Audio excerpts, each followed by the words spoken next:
सागर जिसके पांव पखारे हिमालय का सरताज है, गूंज रहा है क्षेत्र में डंका, वो ओरिटो कोचिंग संस्थान है। पूरे दिन कोचिंग में रहकर मैं रात को लगभग 9 बजे घर जाता था।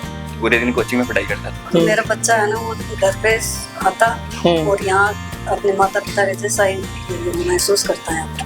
अब मैं तो बस नहीं कर रहा था तैयारी, फिर पंकज सर गए, उन्होंने समझाया कि 1 साल और दे दो। माहौल तो एकदम गुरुकुल के जैसा था, जैसा पहले जमाने में गुरुकुल में होता था कि यहीं रहकर पढ़ना है हमें। मुझे ये विश्वास हो गया था कि अगर मैं यहाँ पर रहूँगा तो ये सर पक्का मेरे ऊपर बहुत अच्छी मेहनत करेंगे, जो पर्सनल गाइडेंस की मुझे ज़रूरत थी। फिर पंकज जी ने हमारा साथ दिया कि आप बच्चों को करवाओ NIT में एडमिशन, हम आपका साथ देंगे। पिताजी क्या करते हैं? पिताजी सर किसान है और टेंट का काम करते हैं वैसे। अच्छा, ये मित्र ही समझिए आप। अच्छा, मित्र ही है, वैसे मेरे गुरु समान है। मेरी बहन जो पहले साल सीखकर तैयारी करने गई थी, तो उसने वहाँ का माहौल बताया था मुझे कि वहाँ पर ज़्यादा भीड़ रहती है और हर बच्चे पर ध्यान नहीं जाता। पंकज सर के बारे में मैं जितना कहूँ उतना ही कम है, क्योंकि ये मेरे लिए तो भगवान के अवतार से कम नहीं है। बच्चे को पैसे की वजह से कोटा या सीकर नहीं भेज सको तो हमारे पास भेजो। आपका हेलो नवलगढ़ पे हार्दिक अभिनंदन व स्वागत है। आज हम आपको नवलगढ़ के ऐसे शिक्षण संस्थान में लेके चल रहे हैं जहां पर जेई और नीट की आपको तैयारी करवाई जाती है। उस शिक्षण संस्थान का नाम है ओरिटो कोचिंग संस्थान नवलगढ़। आइए हम संस्थान का विजिट करते हैं और मिलते हैं सफलता जिन्होंने प्राप्त किए उन बच्चों से। पंखों से कुछ नहीं होता, हौसलों से उड़ान होती है, मंजिल भी उन्हीं को मिलती है जिनके सपनों में जान होती है। एक ऐसा ही उदाहरण हमारे साथ बैठा है जो ग्रामीण पृष्ठभूमि से आता है और जिन्होंने IIT धारवाड़ बेंगलोर में इलेक्ट्रिकल एंड इलेक्ट्रॉनिक्स ब्रांच में इसका एडमिशन है प्रिंस की जर्नी को हम जानते हैं। ओरिटो शिक्षण संस्थान के बारे में हम जानने का प्रयास करते हैं। सबसे पहले तो प्रिंस आपको ढेर सारी शुभकामनाएं और बधाई। आपको सफलता का राज क्या है, आप इसके बारे में क्या कहना चाहोगे? Thank you sir. सफलता का राज यही है कि अगर आप कड़ी मेहनत करते हो और कंसिस्टेंसी रहती है आपके काम में, तो सफलता अपने आप आपके कदमों में आती है। और साथ में अच्छे मेंटर का भी होना जरूरी है, जो मेरे लिए पंकज सर थे। हम इस विषय के ऊपर तो आपसे ग्रामीण पृष्ठभूमि से आती हो अच्छी बात कही है उन्होंने। ओरिटो शिक्षण संस्थान के जो फाउंडर हैं पंकज जी सर, उनके बारे में हम डिटेल से जानते हैं। लेकिन आप की जो तैयारी है, आपने पाठ्य सामग्री के बारे में किस प्रकार से कहना चाहोगे, अध्ययन के बारे में क्या कहना चाहोगे? अध्ययन के लिए जब मैं 12th मैंने नवलगढ़ से की थी और फिर यहाँ पर जब कोचिंग में आया था तो सर ने शुरुआत से ही बहुत अच्छे से बेसिक से पढ़ाया था, तो मतलब कि आराम से समझ में आता था। और सर ने पूरी पढ़ने की सामग्री अपने पास से प्रोवाइड करवाई मुझे, और सारे नोट्स भी अपने जो खुद बनाते थे वही हमें बनवाए। तो फिर तो नोट्स मान लो आप लोग, ये आपका जो फील्ड है बड़ा डिफिकल्ट फील्ड है, तो आपको जो पढ़ने का तरीका किस प्रकार से था, कितनी देर आप पढ़ते थे? मैं सुबह घर से जल्दी 7 बजे आ जाता था कोचिंग में, और फिर थोड़ी देर क्लास रहती थी हमारी सुबह 5 से 6 घंटे, और उसके बाद कोचिंग में रहकर ही सेल्फ स्टडी करता था। और जब भी मतलब कुछ भी डाउट आते थे तो सर हमेशा तैयार रहते थे बताने के लिए। किसी भी समय उनसे डाउट पूछ सकता था मैं। और पूरे दिन कोचिंग में रहकर मैं रात को लगभग 9 बजे घर जाता था। तो पूरे दिन कोचिंग में पढ़ाई करता था। प्रिंस, गांव कौन सा आपका? बिरोल।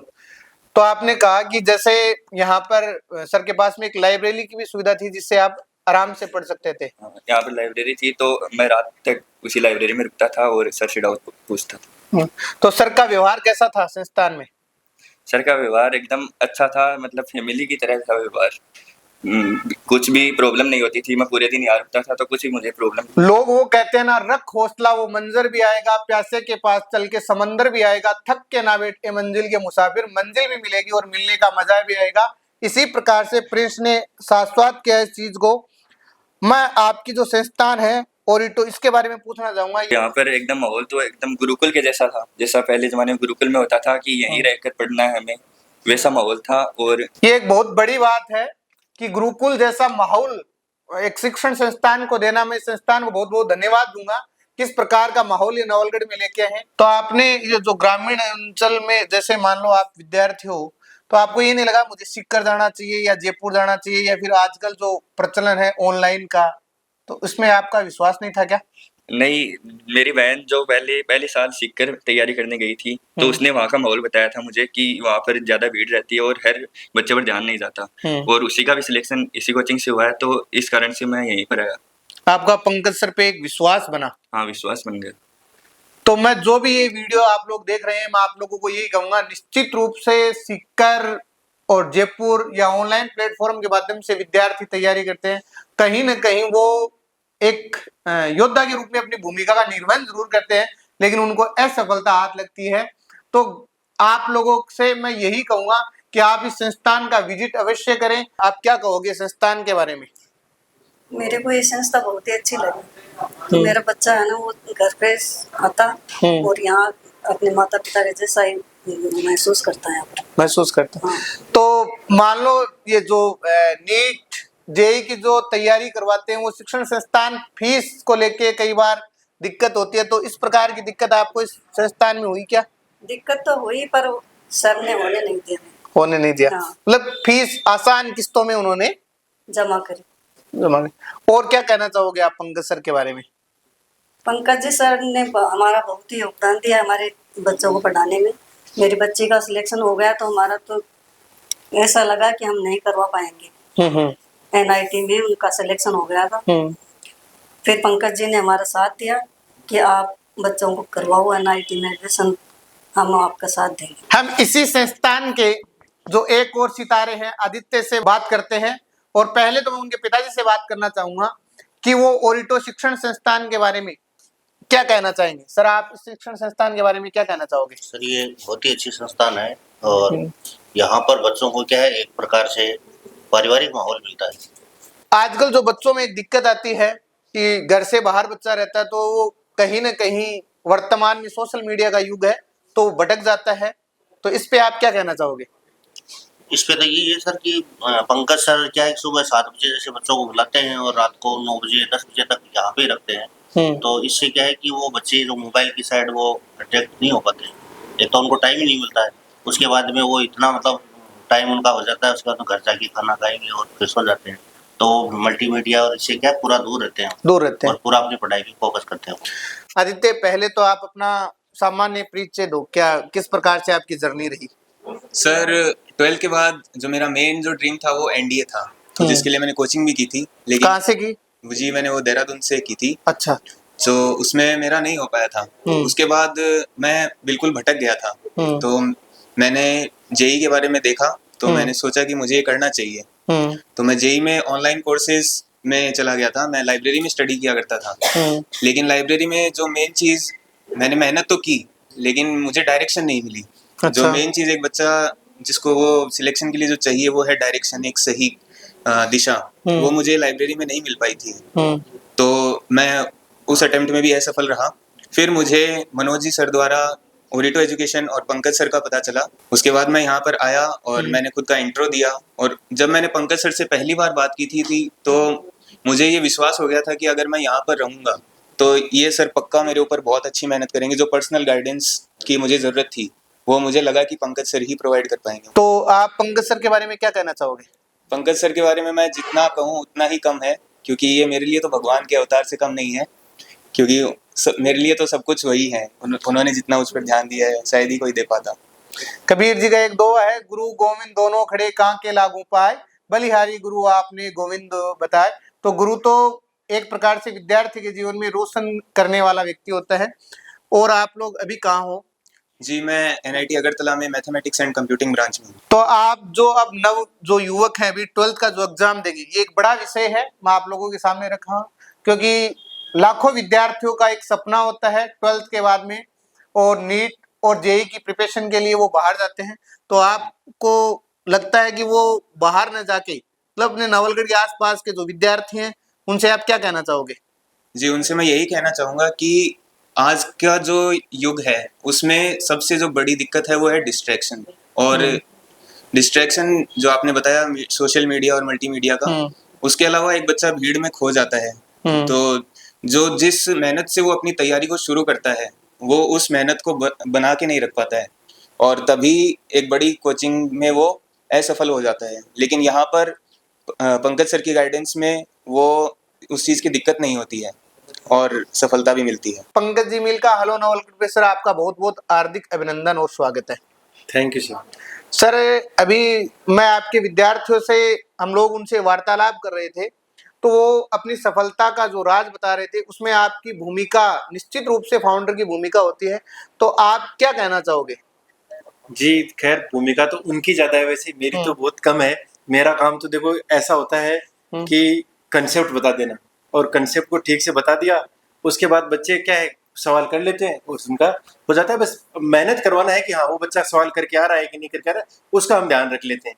तो बस यही है। और जो मैं तो वैसे फिजिक्स पढ़ाता हूँ। अच्छा। तो उसके अंदर क्या है, वो थोड़ा आसान सब्जेक्ट है इसलिए बच्चों को जल्दी जल्दी समझ में आ जाता है, और उसमें नंबर अच्छे खासे आते हैं बच्चों को, इसलिए वो शायद बार बार नाम ले रहे होंगे।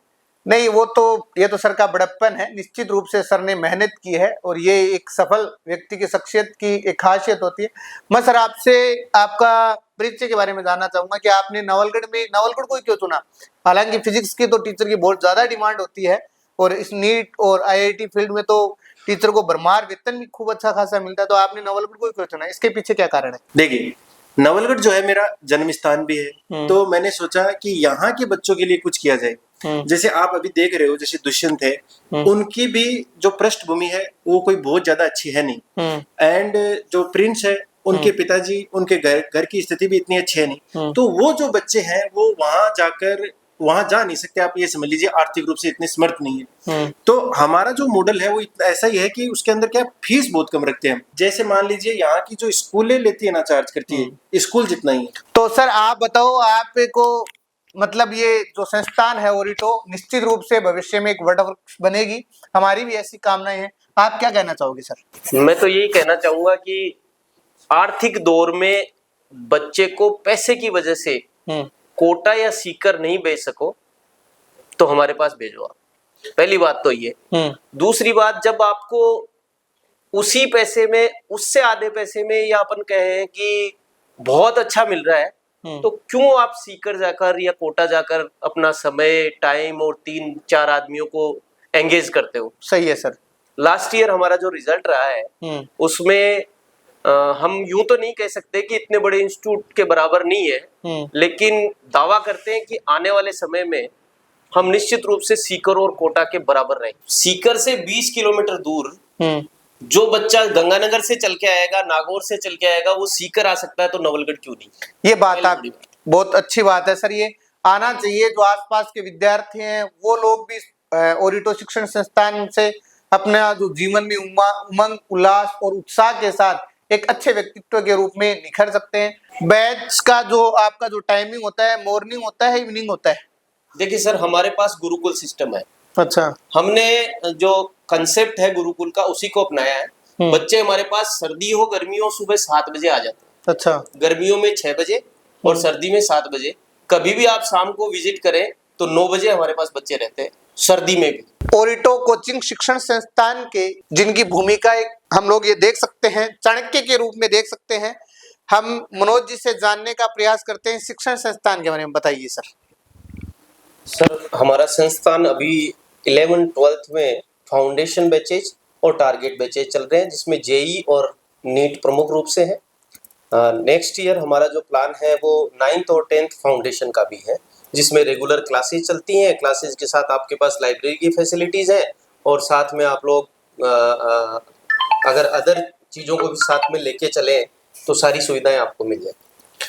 तो सर ये नवलगढ़ में आपका मानस किस प्रकार से रहा कि नीट और आईआईटी जैसी शिक्षण संस्थान मतलब कोचिंग खोलने का विचार किस प्रकार से आया?